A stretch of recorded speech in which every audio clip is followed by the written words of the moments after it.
what's going on? This is Jesse with Premier Collectibles. I am joined by none other than the Fray. We are here for a live signing for the Fray is Back EP that just came out last week.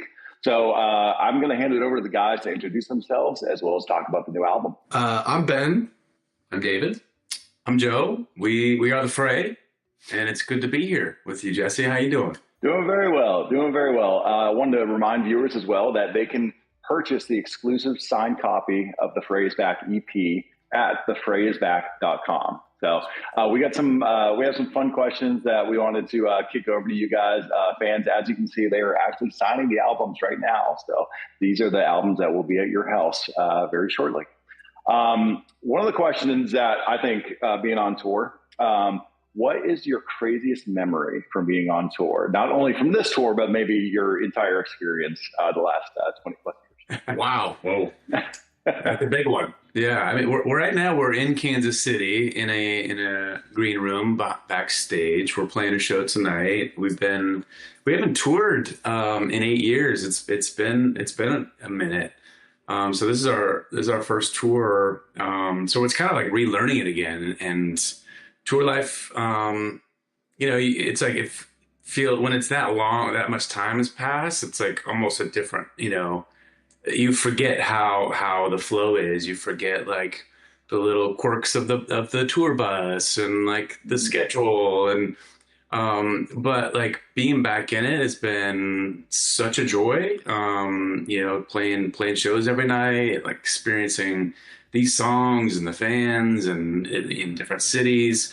I mean, like some of my favorite bits about tour is, while the show is obviously the main focal point, it's actually all the hangs and like the seeing everybody and meeting people and friends that come out and family that comes out after shows and like just the time, like the gathering of people, like we're in this like incredible like humbling position where like our music is gathering people, and we get to experience people and meet a bunch of people. So it's not a crazy story, but just overall, just like human, the human element and like our crew, the band, the opener, it just all the human interactions are what I really appreciate about tour.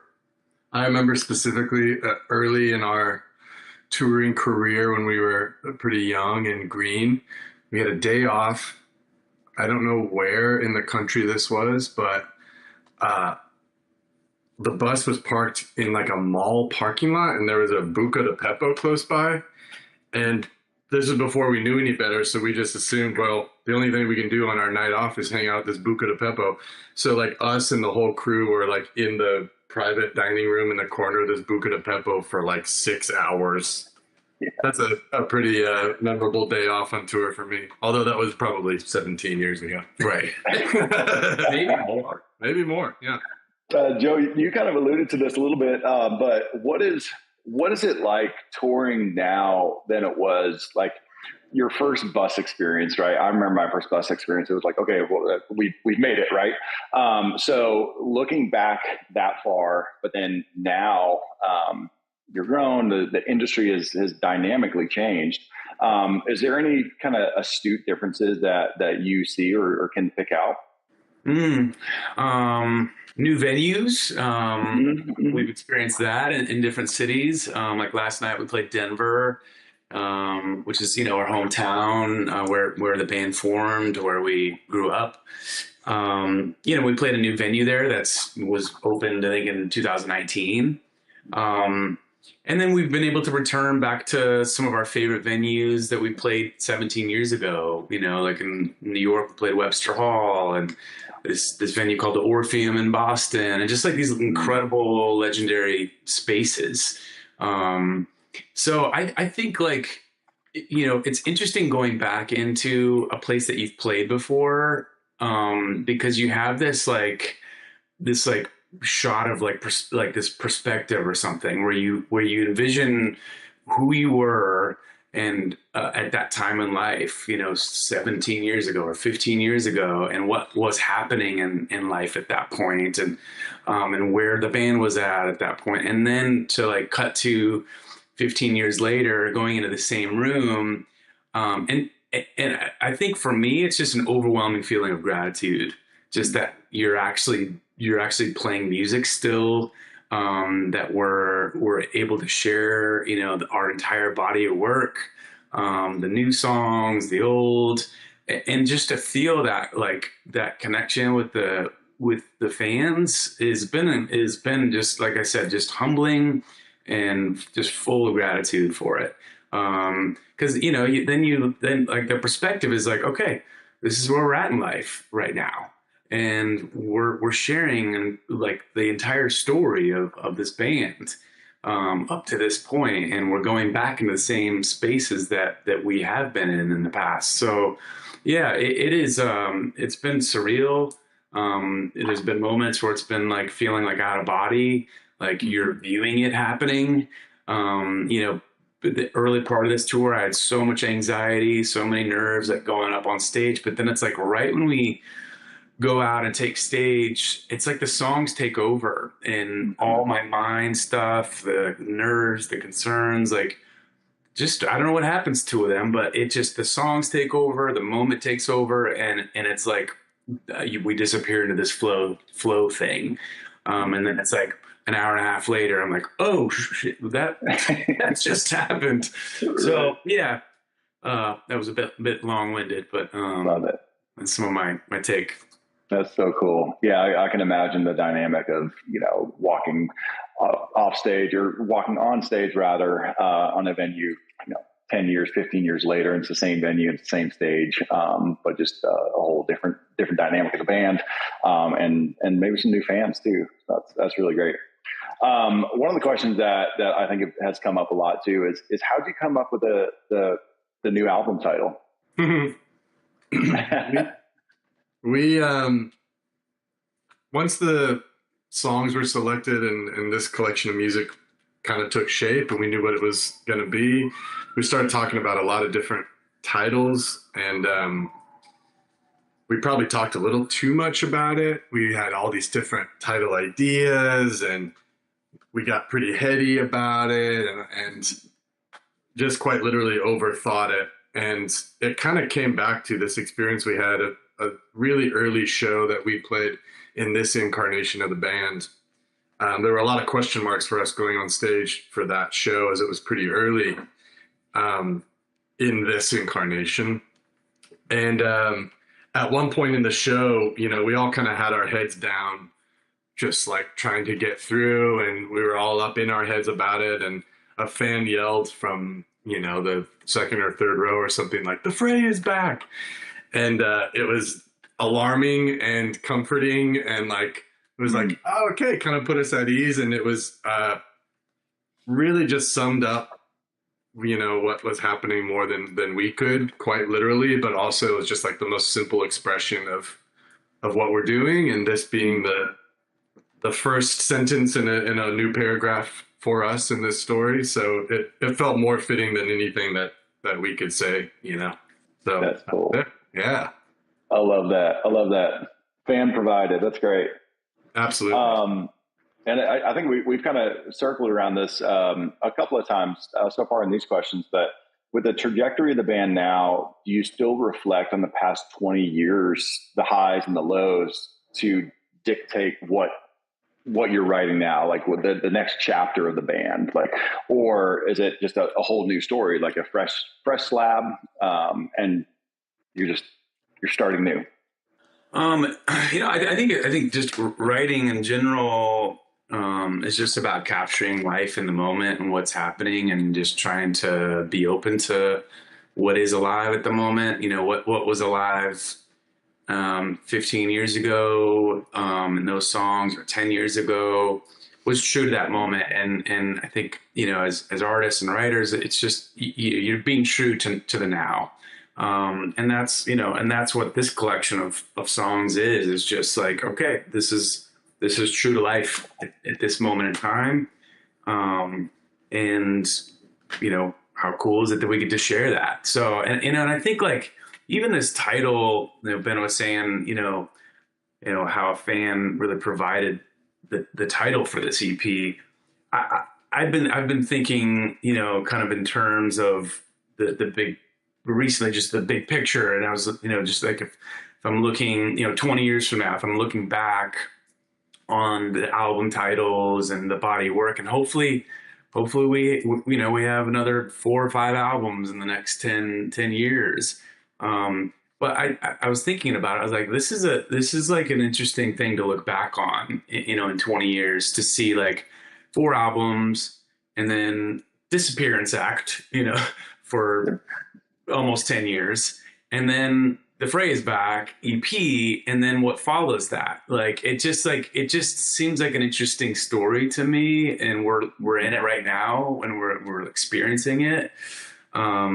But that, like, you find new beginnings, at any point in life, and you return to starting points at any point in life, and you have many deaths, rebirths in life. And so this is signifying, a starting point again for this band. And it's like, yet it feels like it's only the halfway through, the story. So, it's just, it's been interesting to think about in that future lens of like looking back on this. And I have no idea how I'm going to feel about it, but hopefully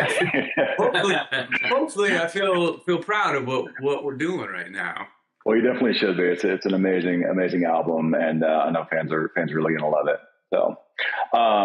So with that being said, to going 20 years into the future and being able to look back at the now, can I take you back 20 plus years, and say, did you ever think that you'd become a household name? I mean, of course not. We had dreams and ambitions, maybe like it's like the best laid plans, like we all grew up wanting to be in a band and with bands that we looked up to and idolized. But even then, like our dreams at the time were only so big, and it was only what we could see then. And there was no way to know what was going to happen. Or just like now, there's no way to know what's going to happen beyond this. But yeah, I think that the idea of being a quote unquote household name, and even to this day when I interact with people and they might be more familiar with the band name than me personally, right? Like they wouldn't recognize me or know me from anyone else, but they're like, oh yeah, I know the Fray, like I know that name. It's like such a trip to think about how much life the band has lived beyond each of us as individuals, and has become so much bigger than I think we could have dreamed or even knew that we, any dream we could manufacture back when we were youngins. I love that. And that's a lot of weight to carry. That's a lot of, you have an enormous fan base, and it's a really great thing. And I know a lot of people link themselves up with you all and the stories that you tell. So that's amazing. So with Nashville being the last show on the reintroduction, as it were, to the Fray, what's next? I know, Joe, you had mentioned hopefully there's 5 or 6 more albums, and we all hope that as well. But what's next in the next 3 to 6 months, if you can even let us know? What's next, Dave? What's next? Well, next month, November, we're going to kind of link up again with one of the guys who worked on a track on this EP called Angelino Moon. We had a great time with him, and so we're going to go meet him again out in LA and see if we can't capture a little bit more magic, work on a couple more songs. We've got some Christmas radio shows that kind of are, they're like a little throwback to what we did 15 years ago with some of these big, like the Jingle Balls and whatever they call them now. Not so fun. don't even know. Yeah, exactly. We got a couple of those in December, and then, really past that, I think we're kind of open. Very cool. I love that. Well, again, fans, folks that are just joining us, I want to welcome the Fray as well, and just let you know that you can pick up these EPs that they're signing at thefraysback.com. So make sure to go check it out. All right, we're going to move into a bit of a rapid fire question time. So I guess buckle up. What was your first job? I was a newspaper boy. I delivered newspapers from the second grade till the sixth grade with my brother. Second grade? Yeah. Wow, that's young. Yeah, second grade. And it's interesting, like, back then, like, you had to collect your subscription, money yourself. So it wasn't like the newspaper companies. So, because they would deliver a bundle of papers to you that was your route, and you would order. Corrupt. It was. They were taking advantage of these little. I was a little kid. And labor laws too, right? And we had to pay for the stack of papers for our route, right? Yeah. And then it was our job to get the money at the end of the month. Are you saying you were on Newsies? Yeah. You were So I deliver these papers, for several weeks. Then you go around and you have these little tabs, these little paper tabs, and you go up to the door and knock on the door like, "Hi, I'm just collecting, Denver Post, fees. I'm your paper boy." Wow. And it was so uncomfortable to be like third grade, whatever it was, asking for your the money that they owed you, and then when they wouldn't want to pay you, you're just like, I'm sure they felt really safe giving you their money too. Yeah. There's some mutual respect happening there. But I gotta say, it was really fun, because we would ride on the back of the station wagon. My mom would drive the station wagon. Those old station wagons, the door would go out like that, like a tailgate, and we would just sit on the tailgate. And I got really good, especially in the snow, because we grew up in Denver. And if you get a fresh snow of like an inch or two, because you'd have to bag the papers in a plastic bag, but you could just skip, It's like skipping rocks. paper, and it would just and it would just go right up on the doorstep. You're like, the windows. So anyway, It's awesome. it was a fun first job. I worked at an ice cream shop. I worked at the same ice cream shop. Yeah. Shout out to Marble Slab Creamery. I think it's out of business. It's out of business. We put it out of business. Yeah. I made the waffle cones. And I got fired twice. Oh no. My mom got my job back the first time. But she did Not the second time. She's like, "Listen, I'll give you one free pass, kid." Yeah. That's amazing. One shot. I love that. One shot, yeah. All right. Who is an artist that's on your playlist currently that fans wouldn't expect? Oh. Yeba. Yeah. Okay. Period. Period. That's it. Yeah. All right. What are your pre-show rituals? Is there anything new from this tour? Joe, you alluded to that earlier about just being back on a bus and the whole deal. But is there any rituals that you have? The rituals, there's some stretching. A lot of stretching. There's some breathing. There's some Tylenol. There's some Tylenol. Anti-inflammatory. You take pre-show Tylenol? No, I'm just kidding. There may be Post-show. There may be Post-show. either reposado or a nice varietal blend. I discovered red wine. a ritual that I didn't know existed until I did the wrong thing here. But on this tour, we've been doing some pre-show tequila shots with the band and our tour manager. And at one show, I took it upon myself to try to get ahead of the game and get things prepared. And so I poured the shots for everyone. And I didn't know that was against the rules. And in fact, our tour manager had to pour them in order for the show to go A well. little superstitious. Yeah, so all of mine were poured out onto the floor, and our tour manager came back in and did it himself. So I guess our tour manager pouring our shots is maybe the new thing. Yeah. And let me also say, tequila, I'm not sure if I'm all down for the tequila shots thing before every... Well, yeah. Yeah. Comes after. Well, we're old. Yeah. Tequila can bite back, that's for sure. All right. So that's pre-show. What is your post-show bus routine? Is it another shot of tequila? Definitely not. There's some sleepy time tea involved. Yeah. There's some white noise machines. I mean, I honestly look forward to the shows where we don't have a show the following night.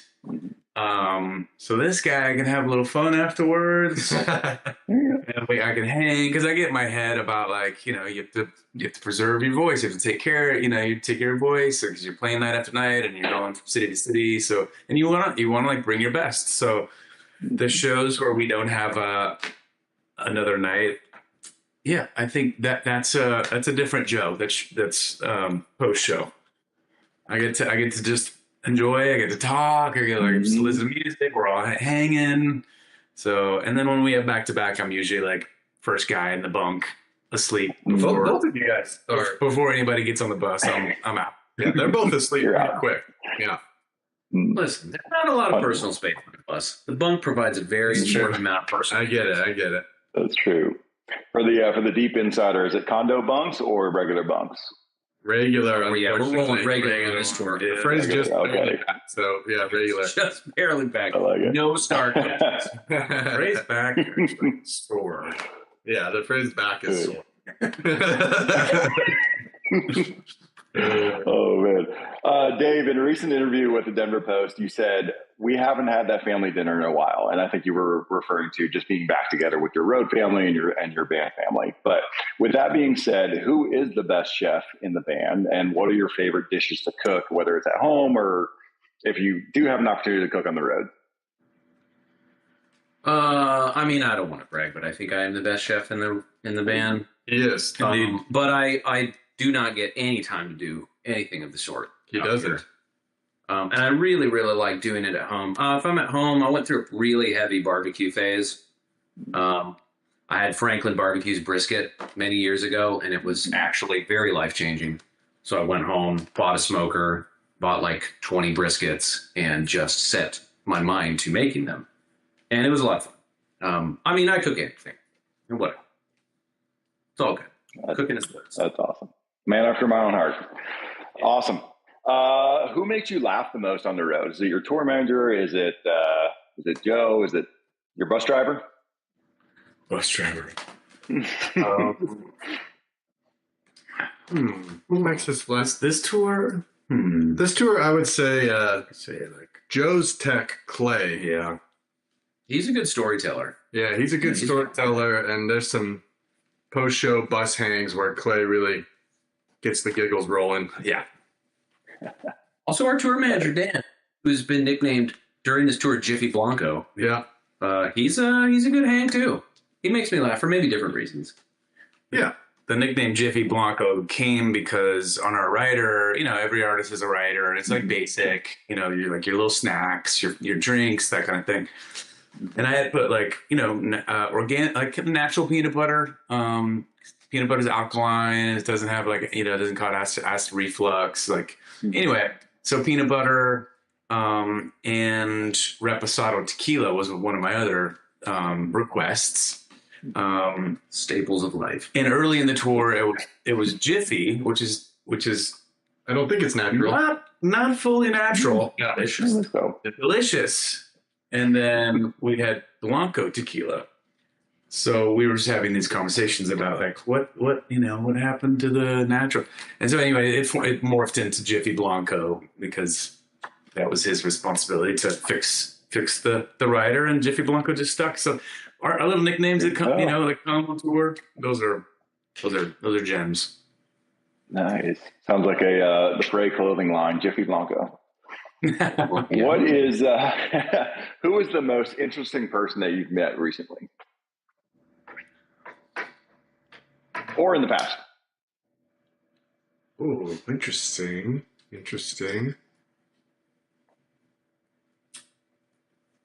We just did, I think, for the first time. You just said recently, so I'm going off the recently thing. We played the Kelly and Mark show. Kelly Ripa of Regis and Kelly, which is my childhood originally, or Kelly and Regis, whatever. Mm-hmm. And we'd never done any incarnation of that show before, and we just did it. We were in New York a couple weeks ago, so I'd say Kelly maybe is the most interesting. Just because it's like childhood nostalgia. Yeah, Regis and Kelly. Yeah, and there she was. There she was. It was her birthday too. Yeah, extra special. Yeah. She is an interesting person. Yeah. That's awesome. Any pet peeves you have? What's your biggest pet peeve? As it relates to a touring life? Sure. Yeah. Live streamed CD signings. Oh, come on. There it is. Just joking. I'm just joking. We love these. I love it. I don't know. Pet peeve. Ooh, maybe. Okay, this is specific. In the bus, under the bunks, there's a place you can put your shoes when you take them off. Some people don't tuck their shoes in. Oh. They take them off and just leave them right in the middle. Tripping hazard. Bad. Tripping hazard. Mm-hmm. Yeah. There's also that. a bay, like where all our luggage goes, underneath, the bus. And we're doing this tour, efficient, so we're all sharing space and it's all good. But for some reason, my luggage always gets pushed to the very back. So I open it up and I'm just like, oh, and I see like 50 pieces of luggage. Is there a door on the other side? It apparently doesn't open. No, there's no. There's no door. So anyway, I'm the one that always pushes yours. Oh man. So all the tour pet peeves are coming out at the end of the tour, so no need to fix them. So. Yeah. And another thing. I also, it's my own self, but I always forget my room number in hotels. Because we'll stay at different hotels and it happens all the time. So if I don't write it down in my notes, my pet peeve is I go up to the floor, I forget the room, Go back down, and then I'm like the walk of shame, and I go back down, and I have to go to the front desk, and so anyway, that's embarrassing. That is embarrassing. Oh, yeah. All right, here's a fun question. What is your guilty pleasure TV show, and why isn't it still Grey's Anatomy? Yeah. Guilty pleasure. I don't know. Blue Bloods, guilty pleasure. Yeah. There was actually an ad on it this morning. I know. I got really fired up. Hey, Blue Bloods. There's a new episode of Blue I didn't know you watched it. Yeah. Guilty pleasure. I have a lot of shows that I don't feel guilty about, like Veep, but Blue Bloods may be a guilty pleasure. Yeah. Tom Selleck, though. Come on. It's not really a guilty pleasure for me, but I really enjoy playoff baseball. It's every pitch, every hit matters. I don't know. We're in it. We're in it right now. One of our crew guys is like a big Yankees fan, so we have there's like that dialogue happening. But yeah, playoff baseball. Probably one of my go-tos. I definitely watched more episodes of The Golden Bachelor than I thought I would. Oh wow. It's definitely my wife's guilty pleasure, and I would always make a stink about it and be like, I'm going to bed, I can't watch this. And I kind of lay there with one eye open, like watching the whole way. But they didn't make it, guys. Those two, they split up after 3 months. Oh, no. That's sad. I'm sorry for your loss. For all the fans of watching The Golden Bachelor. Any pets? What are your pets' names? I have zero pets. I'm petless. Zero pets? Well, that's not entirely true.